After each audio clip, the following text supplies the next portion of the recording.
The work you see in this exhibition evolved out of two ideas that came to me simultaneously about 10 years ago. The first idea was to work with my own handwriting.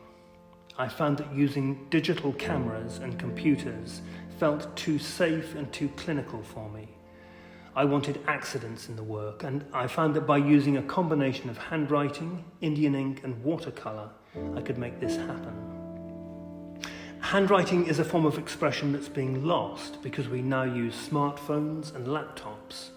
So the need to write by hand is becoming redundant, but it is still a universal form of expression. We still unconsciously read people through their handwriting, and this is part of what the work is about.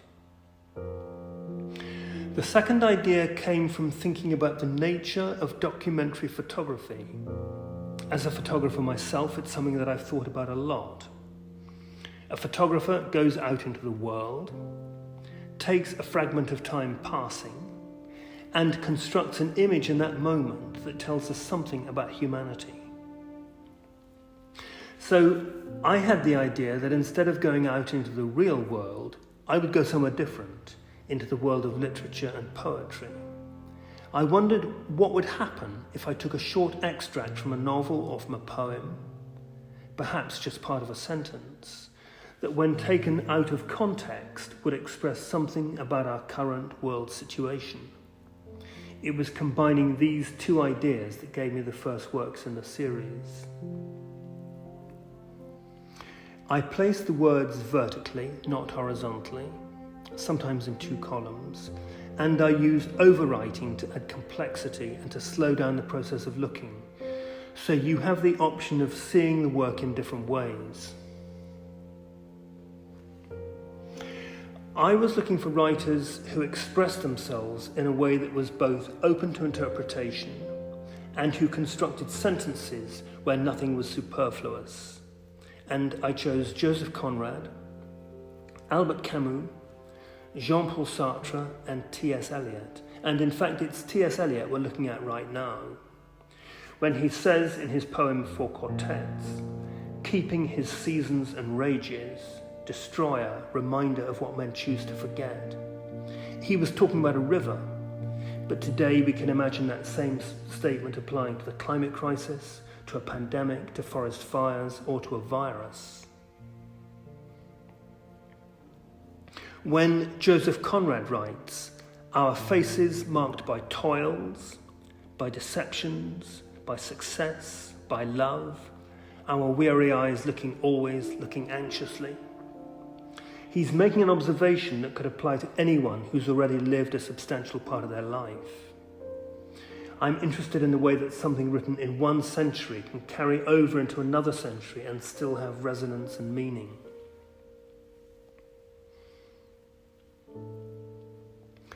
Jean-Paul Sartre, in his novel Nausea, writes, once privilege takes hold of a man, there is no exorcistic spell that can drive it out.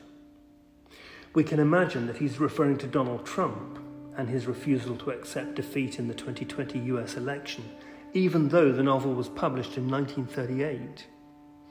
So I've deliberately chosen fragments of writing that can be read and understood in different ways, that remain open to interpretation, or perhaps simply enjoyed for the placement and appearance of the words themselves.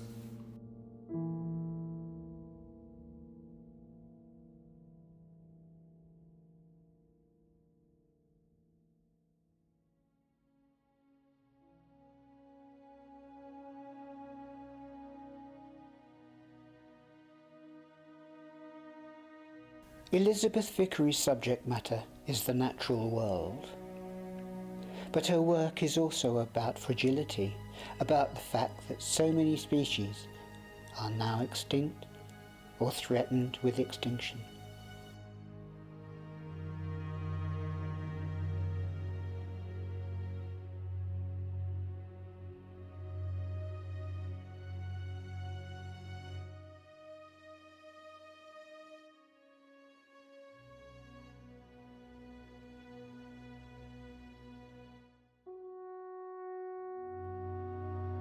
There's an ethereal quality to the way the butterfly is portrayed.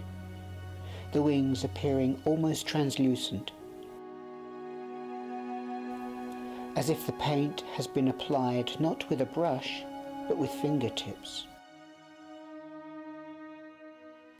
We feel as though we could be looking at a trace.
Of the 6 works on show, it is in this final piece that we feel the fragility of the natural world most strongly. How a species can suddenly be gone with us, the human species, unaware of its true beauty until it's too late.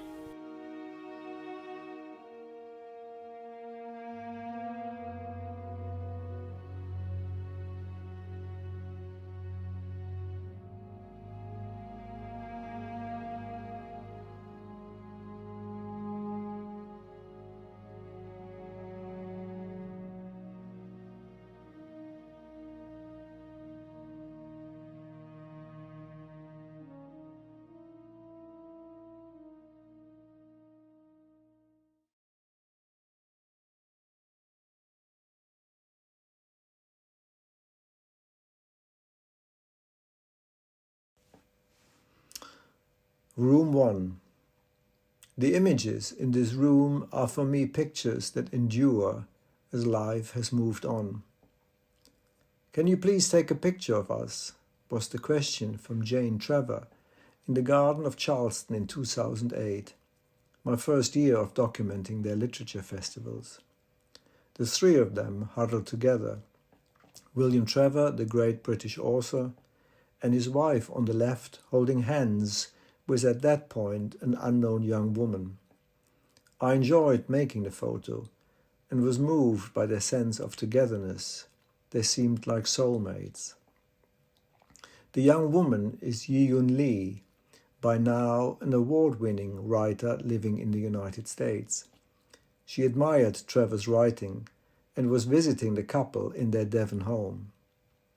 Trevor died in 2016, and Lee has written several works of fiction. She also had to face severe blows of fate. Life can be intense and cruel. So here is a tender memory of a moment that connected us all. The 2 pictures of men showing their backs could easily have been made during the lockdown of 2020. Shielding, enjoying a quiet moment, or reflecting on the work done on canvas. They are, however, from a 2011 project called Limited Access, as sharing of more and more personal information exploded on social media. I was interested in maintaining a certain amount of privacy, while nevertheless giving clues to the viewer about the person in the picture. The idea was to invite people to be with someone rather than just looking at someone. Alterswerk triggers questions in my mind, whereas Morgenruhe, opposite, makes me want to sit quietly and look out of the window. What about you?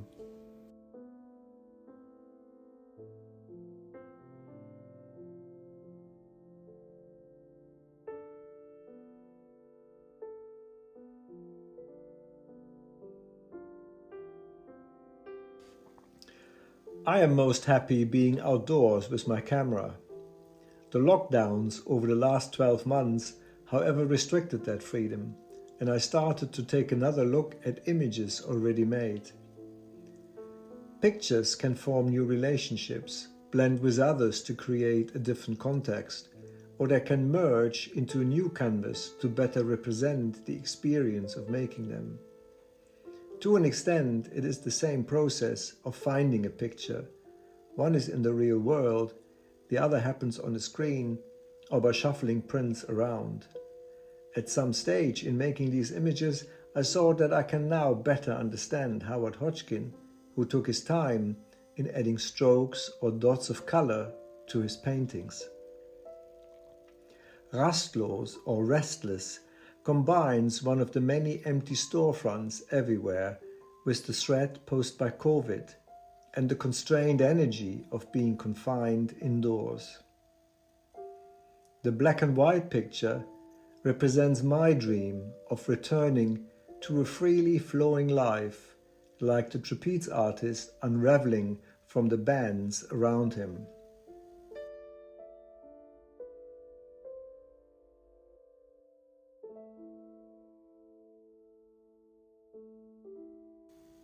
The final picture is dedicated to Walter Benjamin. He ended his life in the French town of Portbou, on the border to Spain on the Mediterranean coast.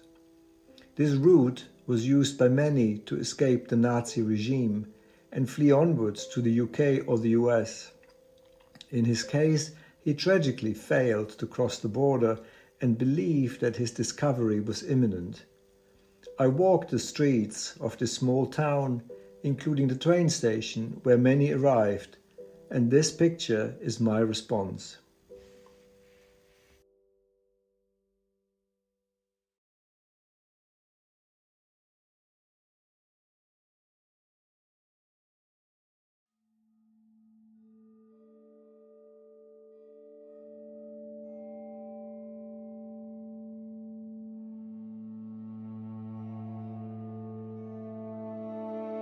COVID-19,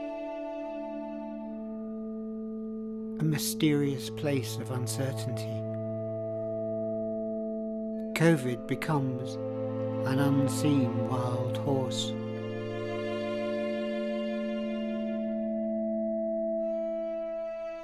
A place where lost fish and fallen souls crack the ice above to measure the sun against that winter's night.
At its heart, my work has its roots in neo-expressionism.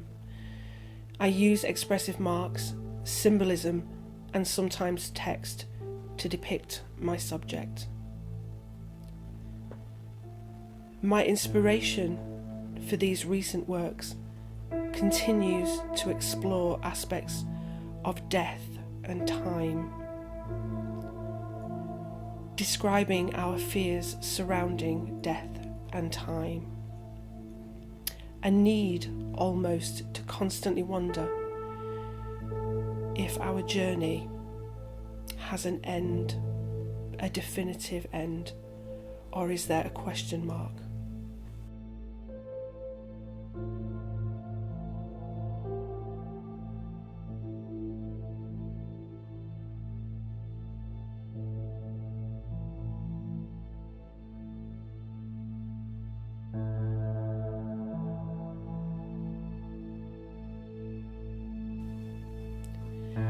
Included in this group, however, is a politicised piece, exploring man's almost unstoppable thirst for power at the likely expense of the human race, and in particular the rise of neo-fascism and disaster capitalism.